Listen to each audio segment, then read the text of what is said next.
السلام علیکم ورحمۃ اللہ وبرکاتہ۔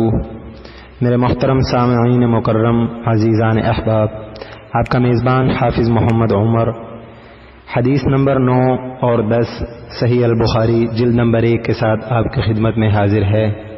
حدیث ملاحظہ فرمائیے۔ نحمدہ ونصلی علی رسولہ الکریم، اما بعد فاعوذ باللہ من الشیطان الرجیم، بسم اللہ الرحمن الرحیم۔ حضرت ابو ہریرہ رضی اللہ عنہ سے روایت ہے، وہ نبی اکرم صلی اللہ علیہ وسلم سے بیان کرتے ہیں کہ آپ صلی اللہ علیہ وسلم نے فرمایا، ایمان کی 60 سے کچھ زیادہ شاخیں ہیں اور حیا بھی ایمان کی ایک شاخ ہے۔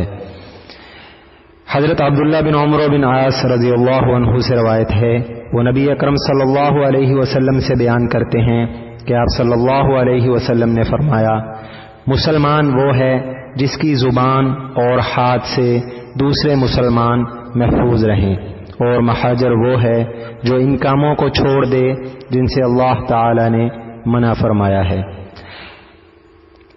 فائدے میں لکھتے ہیں، امام بخاری رحمۃ اللہ علیہ اس حدیث سے اس بے عملی یا بد عملی کے طوفان کو روکنا چاہتے ہیں جو مرجئہ کے موقف کی وجہ سے لوگوں میں پائی جاتی ہے، کیونکہ مرجئہ کے نزدیک ایمان صرف تصدیق قلبی کا نام ہے، اس کی موجودگی میں اعمال صالحہ کی چنداں ضرورت نہیں، بلکہ مومن صرف تصدیق ہی سے ان بشارتوں کا حقدار بن جاتا ہے جو اس کے لیے قرآن و حدیث میں موجود ہیں۔